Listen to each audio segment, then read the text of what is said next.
J'ai essayé de commencer ma carrière comme je pouvais et d'arriver en tant qu'entrepreneur sans être très armée dans la vie. C'est compliqué, on se prend quelques murs. Et les murs ont été justement des murs, je pense, c'est même sûr, de management, où j'ai quand même vécu assez tôt d'être convoquée par mon équipe qui m'avait dit écoute, là, ton ego, ça va pas du tout. Si tu changes pas, en fait, on part. Et j'ai compris ce jour-là qu'en fait, sans ton équipe, ta société est rien. Et que donc, il faut que tu changes de mindset, d'état d'esprit. Et c'est ce que j'ai fait. Et ça, je crois que c'est ce qui m'a armée dans ma carrière sur beaucoup de points.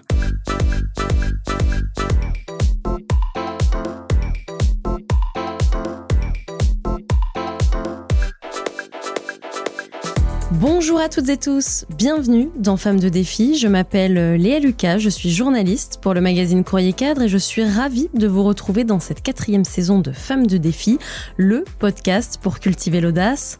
Tous les mois, j'ai le plaisir de recevoir des femmes leaders dans leur domaine et plus précisément dans le monde du business. Elles viendront me parler de leurs obstacles, de leur capacité à rebondir, de leurs plus grandes réussites aussi. Toujours avec pugnacité, talent et modestie. Et dans un second temps, nous évoquerons un sujet de société.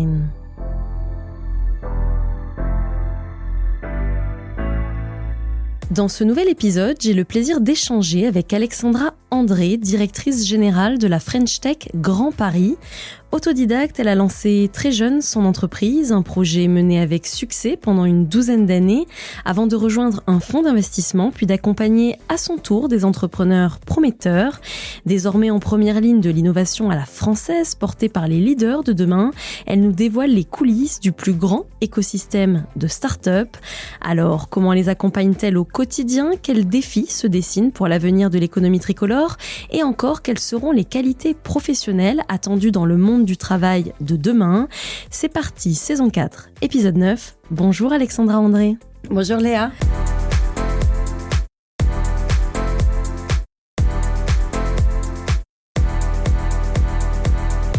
Merci beaucoup d'être avec nous aujourd'hui. Alors pour entrer tout de suite dans le vif du sujet, quel a été le plus grand défi au cours de votre carrière ? Alors, je ne sais pas si j'ai encore eu ce plus grand défi. Je pense que le premier a été de devenir entrepreneur, parce que je suis devenue entrepreneur à l'âge de 23 ans. Je m'y attendais pas du tout. En réalité, ça s'est passé d'une façon assez étonnante et détonnante. Je suis devenue entrepreneur un peu du jour au lendemain, sans voir venir la chose, parce que c'était pas volontaire, c'était pas complètement décidé de ma part. Et du coup, alors d'abord, comment vous l'avez relevé et qu'est-ce que vous en avez tiré de positif avec le recul, puisque vous-même, vous vous êtes mise à accompagner des entrepreneurs? Ouais, alors quand on devient entrepreneur aussitôt avec le parcours de vie que j'ai eu, je suis autodidacte, je suis pas diplômée à date du tout. J'ai essayé de commencer ma carrière comme je pouvais et d'arriver en tant qu'entrepreneur sans être très armée dans la vie. C'est compliqué, on se prend quelques murs. Et les murs ont été justement des murs, je pense, c'est même sûr, de management, où j'ai quand même vécu assez tôt d'être convoquée par mon équipe qui m'avait dit écoute, là, ton ego, ça va pas du tout. Si tu changes pas, en fait, on part. Et j'ai compris ce jour-là qu'en fait, sans ton équipe, ta société est rien. Et que donc, il faut que tu changes de mindset, d'état d'esprit. Et c'est ce que j'ai fait. Et ça, je crois que c'est ce qui m'a armée dans ma carrière sur beaucoup de points. Plus d'humilité, donc. Plus d'humilité, plus d'écoute, plus de compréhension, plus de reconnaissance, plus de valorisation pour mes équipes. J'essaie de le faire au day-to-day. C'est pas toujours facile parce que j'ai un tempérament de feu, mais j'essaye. Et qu'est-ce qui a fait après que tu as décidé finalement d'arrêter cette entreprise donc qui fonctionnait très bien pour te lancer dans un fonds d'investissement? Alors, ce sont les projets de vie. J'ai eu mon entreprise pendant 13 ans que j'ai montée avec Francis Lelon, qui a été notamment un des fondateurs de Sarenza. Et on est toujours très, très proches d'ailleurs tous les deux au global. On l'a développé pendant 13 ans. Lui était parti monter Sarenza entre-temps, m'avait abandonné sur la gestion de notre entreprise. Et au bout de 13 ans, donc moi j'étais en couple, le projet bébé, je me suis dit, je travaille trop, c'est pas possible. Je finissais à minuit, 1h du matin. Donc compliqué de faire le projet bébé. Et à la fois, tu as reçu Clara Guémard qui a 9 enfants et qui était une femme entrepreneuriale, qui est encore une femme entrepreneuriale exceptionnelle. Donc moi avec finalement, je me suis peut-être noyée dans un crachat, j'aurais peut-être pu complètement le faire, le truc, mais je me sentais obligée peut-être de m'adosser à une autre agence. J'ai fusionné avec une autre agence de com sur le marché. Malheureusement, je suis tombée sur un escroc qui m'a volé ma boîte, qui m'a mis en bad liver très très vite, qui m'a accusé de harcèlement moral, alors que avec l'histoire que j'avais vécue avec mon équipe 12 ans plus tôt, j'avais fait un switch complètement opposé vis-à-vis de mes équipes. Donc le harcèlement n'était pas possible me concernant. Et je suis partie en bad liver, en dépression. Je perds tout à ce moment-là. Mon mec me trompe. Je perds le projet bébé. Je perds ma grand-mère qui était mon socle. Enfin bon, bref, après ça, on peut se dire que finalement, rien ne sera pire dans la vie. L'année 2013 était enterrée et après ça pouvait être que du kiff. Et donc, j'ai arrêté mon aventure entrepreneuriale à ce moment-là. Et ce qui est assez extraordinaire, comme quoi finalement, quelque chose de négatif, il y a toujours quelque chose de positif derrière, c'est que je vois Marc Fournier, qui est un des managing partners du fonds Serena, qui m'appelle, qui me dit, donc j'avais beaucoup ennuyé à une époque sur une histoire d'une participation qu'ils avaient. J'avais fait une campagne médiatique à charge contre le fonds et on avait été tellement bons qu'il m'appelle et il me dit, écoute, je voudrais que tu me fasses une stratégie marketing pour notre fonds d'investissement, que tu nous trouves des profils à recruter, que tu me sélectionnes quelqu'un, bref, une mission conseil. Je fais tout ça, je lui présente tout et puis à un moment donné, il me dit, mais en fait, t'as pas compris, tu nous as tellement fait chier sur ce dossier-là il y a 2 ans, qu'en fait, on veut te recruter, on voulait te tester et c'est toi qu'on veut dans le fonds d'investissement. Et c'est comme ça que j'ai commencé chez Serena et que j'y suis restée pendant quasiment 7 ans. Et est-ce que cette étape et tout ce que vous avez enduré juste avant en termes d'expérience de vie, plus ou moins facile, mais là encore, c'est aussi le lot de l'entrepreneur de faire face à des hauts et à des bas, l'essentiel étant de surtout dépasser les bas. Mais est-ce que ça vous a aussi aidé à lever le syndrome de l'imposteur? Peut-être que vous aviez en raison de... vous l'avez dit, vous n'avez pas forcément fait d'études. Est-ce que vous avez aujourd'hui trouvé votre légitimité? Non, alors ce syndrome, il sera toujours là, je pense. C'est hyper compliqué et il est là, mais quasiment tous les jours. C'est-à-dire qu'il ne se passe pas une journée sans que je me dise pas, non mais attends, là, t'as fait ça, là, t'as vu un tel, là, t'as réussi à aller au bout de ça, là, Et en fait, j'ai l'impression d'avoir cette expression pas très belle, mais le cul bordé de nouilles. Je comprends pas. J'y suis arrivée à chaque fois petit à petit par les mains tendues. Le bac, j'y suis allée parce que mon prof de maths m'a dit, je te lâcherai pas, t'auras ton bac. Il me donnait des cours dans toutes les matières. Je lui ai jamais dit, parce que j'ai jamais voulu le décevoir, que j'avais triché au bac. Faut pas qu'il nous écoute. Alors. Non, je sais, vu son âge, qu'il n'écoute absolument pas les podcasts, donc je n'ai pas de problème avec ça aujourd'hui. Ensuite, il y a eu l'histoire de Vecteur d'Images, qui était mon agence de com, avec Francis qui m'a tendu la main, où vraiment, on a dîné, il me dit, viens, on monte une boîte. Le lendemain, il y a des gens qui m'appelaient en me disant, il paraît que tu montes une boîte. Je pouvais plus faire machine arrière. Je lui avais dit ça à un dîner, avec 1 ou 2 verres. Je me suis dit, waouh, quoi, qu'est-ce qui se passe? Et en fait, c'est parti. Et je m'y attendais pas, je l'ai pas préparé. Serena, je m'y attendais pas. Pareil, je l'ai pas préparé. Je cherchais pas du boulot à ce moment-là, etc. Donc, je sais pas comment je réussis, je sais pas pourquoi. Mais tous les jours, ouais, j'ai ce syndrome. Tous les jours, je me dis, mais pourquoi? En fait, pourquoi j'y arrive? Pourquoi ça avance? Pourquoi? Je comprends pas.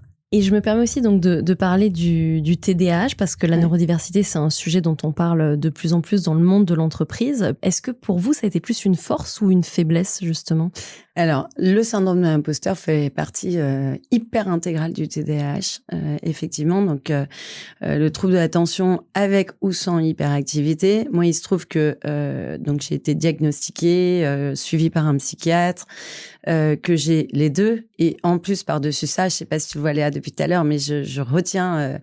je suis une ultra sensible et j'ai les larmes qui montent parce qu'on parle de beaucoup de choses très personnelles au global. Donc moi, j'ai vraiment un combo qui est impossible à contrôler au global. J'ai essayé la Ritaline, j'ai arrêté parce qu'en fait c'était plus moi. J'étais trop flat, trop. Alors je sais que ça s'ajuste. J'arrive pas à prendre le temps en fait de me poser pour ajuster cette variable. Que c'était pour se poser finalement. C'est pour qu'une régulation émotionnelle s'opère. Enfin. Exactement. En fait, ça permet d'être plus calme, beaucoup plus smooth, d'arrêter de partir dans tous les sens. Moi, je suis une machine de guerre, je lance 10 projets à la minute, ce qui est très, très dur pour mon équipe. Le TDAH, il faut vraiment en parler parce que ça peut être dur quand les enfants l'ont dans les familles. Les parents ne comprennent pas et ça part en conflit, ça part en pugilat.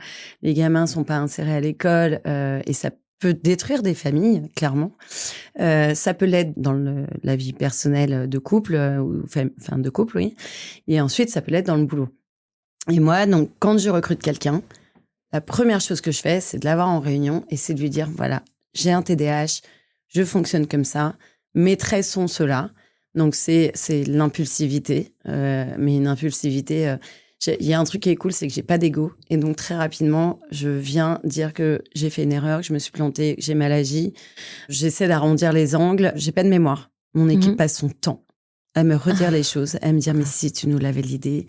Mais si, rappelle-toi, il s'est dit ça en réunion. Ou, mais si, pendant le rendez-vous avec tel partenaire, il s'est passé ça, etc. Donc, moi, je bénis des dieux l'IA et les outils d'enregistrement, des visios et autres. Parce que, en fait, je ne fais plus rien sans. Alors, ça va encore moins aider ma mémoire. Mes amis m'appellent Dory. Ma boîte s'appelle Beyond Dory. Ma boîte personnelle à côté s'appelle Beyond Dory. Je suis clairement Dory. J'ai une mémoire très court-termiste. Et donc, je réécoute très régulièrement les enregistrements des visios, des réunions, etc. pour me les remettre en tête. Alors, je le fais en 1,5 fois en accéléré, sinon je passerai ma vie. Mais pour effectivement me souvenir, avant les réunions, de ce qui s'est dit. Après, je reconnecte très vite, je repercute très vite parce que moi j'ai cette hyperactivité dans ma tête qui va très très vite. Mais voilà. Et donc je dors peu. Je me réveille toutes les nuits à 4 heures. Je m'envoie des notes. Je m'envoie des mails. Je travaille jusqu'à 2 à 3 heures du mat très souvent. Donc mon équipe, quand elle arrive le matin au bureau, elle a un nombre de mails. Je pense qu'ils me détestent à 9h30.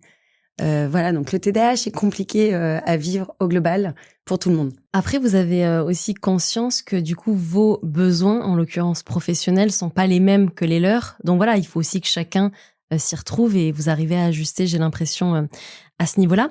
Et ensuite, du coup, il y a eu la French Tech. Là, ça fait donc 3-4 ans. 3 ans, ouais. Voilà, que vous y êtes. On va d'ailleurs parler de Vivatech qui vient d'avoir lieu juste après.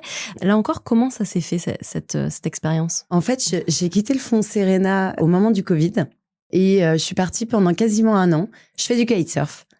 Je suis partie pendant quasiment 1 an avec mon board bag de kite pendant le Covid. Avec, pas la période idéale. Avec pas la période idéale. J'ai réussi à passer les frontières. Voilà. Bon, à l'aéroport, on m'a dit, vous allez travailler où avec votre board bag de kite? Vous êtes sûr que vous allez travailler? Bon, je suis partie en freelance. Je gérais des missions à distance. Et puis, je suis partie en Guadeloupe. Je suis partie au Brésil. Puis je reculais mes billets d'avion, etc. Donc, c'était plutôt cool. Et en fait, ce qui se passe quand même, c'est que moi, j'ai un réseau que je constitue depuis 26 ans dans la tech. J'y suis depuis 99. Voilà, donc j'ai un très très gros réseau, mais il y a une chose qui est sûre dans la vie, c'est que quand vous n'êtes plus présent, les gens vous oublient très très vite. Et quand vous n'êtes plus une marque, les gens vous oublient. Ça, c'est incroyable, mais les gens vous identifient à une marque et pas à une personne. Sauf si vous êtes millionnaire, ça on vous oubliera pas. Et je l'avais déjà vécu quand j'ai perdu ma première boîte, quand j'ai plus été entrepreneur dans cette phase de dépression, de perte d'entreprise, etc. Donc là, j'étais plus fonds d'investissement. Les fonds d'investissement, ça fait rêver. En plus, j'étais la première operating partner de France dans un fonds, parce que Serena avait ramené le modèle des US. Du coup, j'étais la première en fonds. Maintenant, aujourd'hui, c'est même limite un peu galvaudé. Tout le monde se dit operating partner. Et ça, c'était il y a 8 ans. Il y a 8 ans. Et en rentrant, je me dis, il faut que je rentre. Parce que tout ce réseau sur lequel j'avais capitalisé, en 1 an, je suis en train déjà de perdre de la distance. Et dans la tech, ça va très vite. Il y a beaucoup de nouvelles boîtes, beaucoup de gens qui deviennent hyper successful en 2 ans, 3 ans. Et donc, je commençais à limite avoir même un réseau vieillissant, finalement, quelque part. Donc là, je rentre.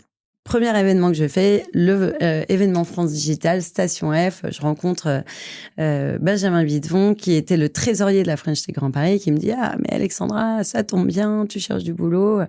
On cherche une directrice sur la French Tech Grand Paris. Vois la présidente Lara demain. Et puis, voilà quoi. » Et le lendemain matin, je vois Lara. Et il devait dire oui à quelqu'un dans la journée même. Et donc, ils ont décalé d'une journée... finalement leur annonce pour qu'on se voit et de là ils se sont dit en fait non, on veut que ce soit toi et puis j'ai pris la tête de la French Tech Grand Paris à ce moment-là et de cette façon. Mais pareil, mais à chaque fois c'est un coup de bol assez délirant quoi. Et du coup, pour finir cette première partie, je le disais, cette année, c'était la 10e édition de Vivatech. Elle a eu lieu en juin, donc il y a quelques jours par rapport au moment où on parle. C'est clairement le lieu où il y a une concentration d'esprits innovants, de rencontres, d'échanges. Qu'est-ce que vous en retenez de cet événement? Déjà, moi je dis un immense bravo à Maurice Lévy d'avoir, il y a 10 ans, eu ce courage quelque part. Mais bon, venant de Maurice, je pense qu'en fait c'était juste un projet parmi tant d'autres qui savait très bien qu'il allait complètement scaler. Il en a fait un événement extraordinaire. Vivatech a passé cette année les 200 000 visiteurs. On est loin sur 3 jours, c'est ça sur 3 jours, alors 4 jours avec le samedi qui est grand public. C'est le plus grand événement mondial devant le CES. Ça fait déjà 2 ou 3 ans qu'il a dépassé le CES de Las Vegas. Et puis, l'essence même de Vivatech qui est hyper intéressant, c'est que ça a été créé et construit pour la collaboration start-up grand groupe.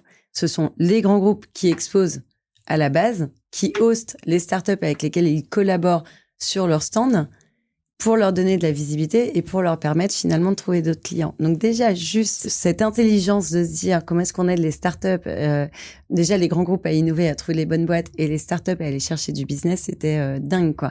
Et donc Maurice, François Bitouzel, DG et toute la team avec lesquels je travaille beaucoup parce que moi j'ai Vivatech à mon board. Donc j'ai cette chance-là, voilà. Et puis j'ai un coup de cœur pour l'homme qui est Maurice Lévy, voilà, qui est extraordinaire. Maintenant, Alexandra André, j'aimerais donc continuer à parler des qualités notamment attendues dans la sphère entrepreneuriale, mais pas que, dans le monde de l'entreprise aussi, en répondant à cette question.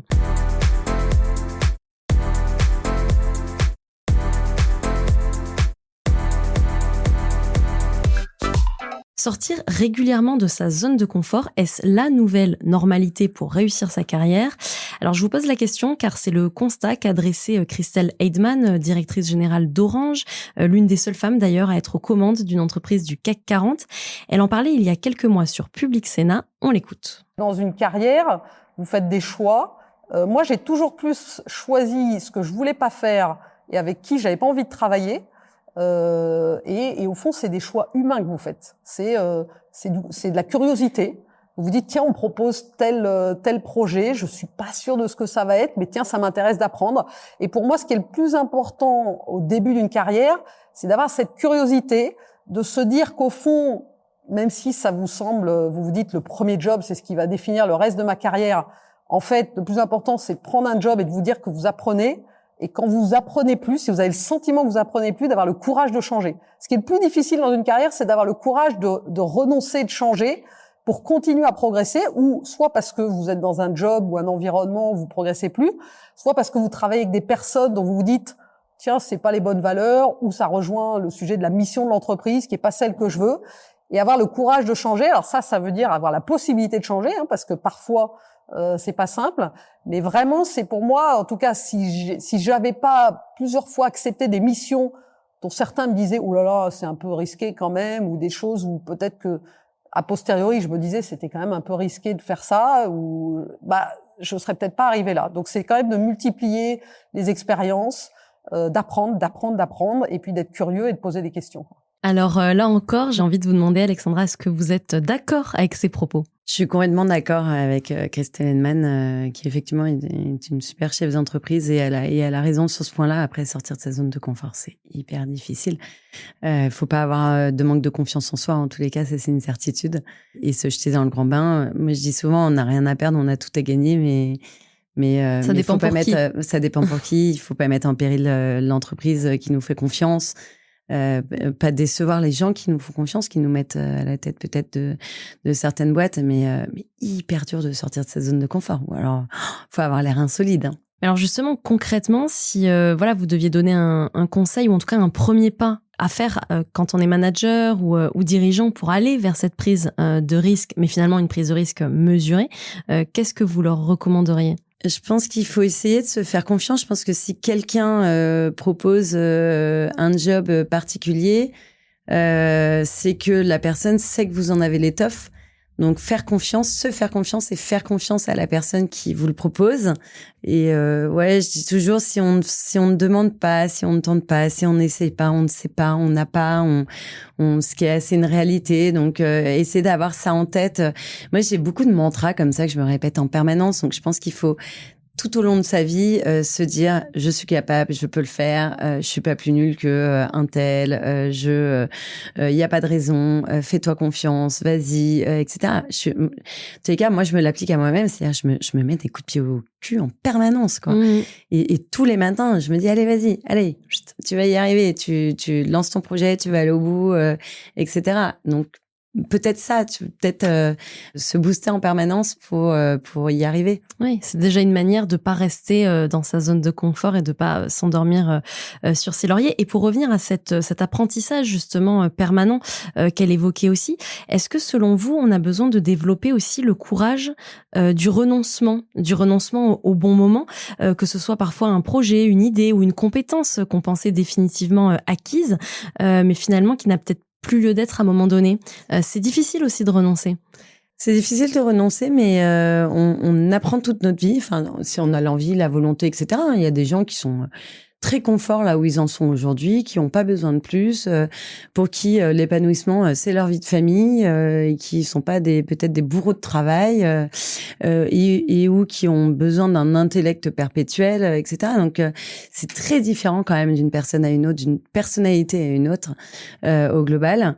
Donc renoncer, on dit toujours renoncer, choisir, c'est renoncer. Je pense que ça peut être vrai parce qu'on peut pas tout faire. En tout cas, on le fait pas bien partout. On va pas en profondeur dans tout. On peut être très souvent en surface. Voilà. Est-ce que renoncer est catastrophique? Non, je ne pense pas. C'est peut-être pour faire autre chose de plus intéressant, de mieux derrière. Donc, why not? En fait, pour moi, ouais, pourquoi pas au global. Et peut-être un dernier point sur l'humilité dont on parlait aussi tout à l'heure, mais est-ce que les dirigeants aussi vont devoir être plus humbles justement vis-à-vis de cette nécessité en fait d'apprendre? C'est vrai que je vous pose la question parce qu'ils sont de plus en plus nombreux à retourner sur les bancs de l'école, ce qui se faisait pas forcément auparavant ou en tout cas pas à cette échelle. J'ai assisté par exemple dernièrement au printemps de l'IA dans une école d'ingénieurs qui organisait en fait un reverse mentoring, donc c'est les jeunes qui formaient les dirigeants finalement à l'IA. Enfin voilà, il faut arriver aussi à mettre son ego un peu de côté, j'imagine, pour assister à de telles formations. Ouais, ça, je trouve ça hyper intéressant, mais c'est vrai que alors les dirigeants d'entreprise, autant grands patrons que les start-upers aujourd'hui, parce que moi, je me suis encore fait avoir hier. Je discutais avec quelqu'un et qui me dit X Polytech, blablabla, et moi j'ai cru qu'il avait fait Polytech en sortie d'école en fait. Et en fait pas du tout. Dans la discussion à un moment donné, il finit par non mais j'ai fait Polytech là il y a 3 ans, j'ai fait un cursus complémentaire, etc. Et c'est vrai qu'on n'a pas encore complètement cette habitude, même si ça a complètement explosé ces quelques dernières années. Et je trouve ça hyper chouette. Parce que ça vient apporter effectivement des skills complémentaires, des choses qu'on voit peut-être pas au day-to-day dans notre boulot pour plein de raisons. Parce que quand on est entrepreneur, quand on est dirigeant, souvent on drive des équipes, on drive une vision, une stratégie, mais on met pas les mains dans le cambouis de quelque chose d'un peu plus pointu, plus spécifique, plus métier au global. Et donc c'est une façon peut-être d'apprendre d'autres choses pour mieux comprendre ces équipes aussi derrière, ces équipes métiers, pour être plus en phase avec elles, pour quand on pose une vision, une stratégie, de pas dire peut-être d'ânerie ou de pas aller dans le mauvais sens. Et je pense que c'est nécessaire de le faire et c'est hyper intelligent et brillant. Moi, malheureusement, en n'ayant pas de diplôme, je n'ai pas le droit à ça. Et je trouve ça bien dommage parce que finalement, je pense que la meilleure école de la vie, c'est celle du travail. Et c'est tout ce que j'ai appris pendant ces années. Et j'aimerais bien pouvoir faire un MBA, essayer. Alors, j'aimerais bien. J'ai réfléchi plein de fois, mais est-ce que j'aurais le courage?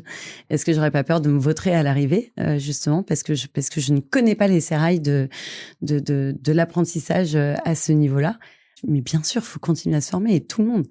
Et maintenant, avec l'IA, on peut le faire. Enfin, moi, je prends mes cours d'anglais aujourd'hui avec une appli IA. Oui. Donc, on peut le faire hyper facilement un peu partout. On n'est pas obligé d'avoir un diplôme d'une grande école non plus. Enfin, c'est ça qui est chouette. Il faut lire, il faut écouter des podcasts. Ouais. Les podcasts sont magiques pour ça aussi. Donc, apprenons et ne cessons pas d'apprendre. Pour terminer, Alexandra André, je vous pose quelques questions courtes et rapides. Vous me répondez par un mot et un seul. C'est parti. Si vous deviez résumer l'entrepreneuriat en un seul mot, ce serait quoi? Montagne russe. Si vous deviez définir votre propre leadership, comment le qualifieriez-vous? Mon leadership, c'est de réussir à emmener mes équipes dans mes projets et à faire en sorte qu'elles soient toujours aussi épanouies tout au long de l'année de notre collaboration. Si vous ne deviez retenir qu'un entrepreneur ou entrepreneuse inspirant, qui ce serait? Alors, c'est pas la plus connue. Elle s'appelle Anne-Laure Constanza. Elle avait créé la première marque de vêtements de femmes enceintes vendue sur Internet. D'ailleurs, elle avait créé la première marque de vêtements en France vendue sur Internet, ce qu'on appelle les DNVB. Aujourd'hui, elle a repris la marque de tapis Tout le monde Beauchard et elle est maman de 3 enfants magnifiques, dont Raphaël qui est autiste et Oscar qui est handicapé physique. C'est une entrepreneure incroyable, j'en ai là, Ouais. et un vrai rôle modèle. Si vous ne deviez partager qu'un seul réflexe à adopter après un échec, ce serait quoi? S'entourer de ses amis. Si vous ne deviez citer qu'une qualité professionnelle, laquelle choisiriez-vous? Professionnelle, hein, j'allais dire la résilience, mais est-ce que c'est une qualité professionnelle? Je suis pas sûre, mais peut-être la résilience. Si vous aviez un super pouvoir au travail, ce serait quoi? Faire en sorte que on puisse faire que des choses qu'on kiffe dans le travail, quoi. Qu'on s'amuse, qu'on s'épanouisse, tout en, bien évidemment, tout en délivrant, mais garder de l'humain, du fun, enlever son ego, garder de l'humilité et avoir tout ça réuni là, ce serait génial. C'est le bon combo. Si vous ne deviez retenir qu'un conseil reçu au cours de votre carrière, lequel ce serait? Fais-toi confiance. Enfin, si vous étiez ministre en charge du numérique, que feriez-vous en premier? Alors, ce serait pas si j'étais ministre, si j'étais présidente de la République. Ce serait de mettre justement le ministère du numérique, donc plus en secrétaire d'État, mais en vrai ministère, parce qu'un coup il est secrétaire, un coup ministère, mais de le mettre attaché au Premier ministre, parce que en fait, le numérique et l'IA sont transverses. C'est l'éducation, c'est la santé, c'est le transport, c'est partout. Donc, faut arrêter de le mettre en ministère de bas, mais le mettre vraiment en haut. Enfin, pour finir, Alexandra, est-ce que vous auriez un conseil à donner à celles et ceux qui nous écoutent pour faire preuve d'audace dans la vie, oser se lancer avec confiance et, comme on l'a dit, aller vers son risque? Je pense que c'est de se rapprocher de personnes saines, de valeurs, qui vont vous aider à mettre le pied à l'étrier, qui vont vous se faire confiance. C'est compliqué. Moi, j'y arrive grâce aux autres, en fait, et grâce aux mains tendues. Donc, c'est bien s'entourer pour réussir à avoir ça au final. Merci beaucoup, Alexandra André. Merci à toi, Léa. Et merci également à vous de nous avoir écoutés. C'était le 9e épisode de la saison 4 de Femmes de Défi. Si vous l'avez apprécié et que vous souhaitez nous soutenir, je vous invite à liker, commenter, partager. Vous pouvez également découvrir les autres podcasts produits par Courrier Cadre sur notre site et nos réseaux sociaux. À très vite.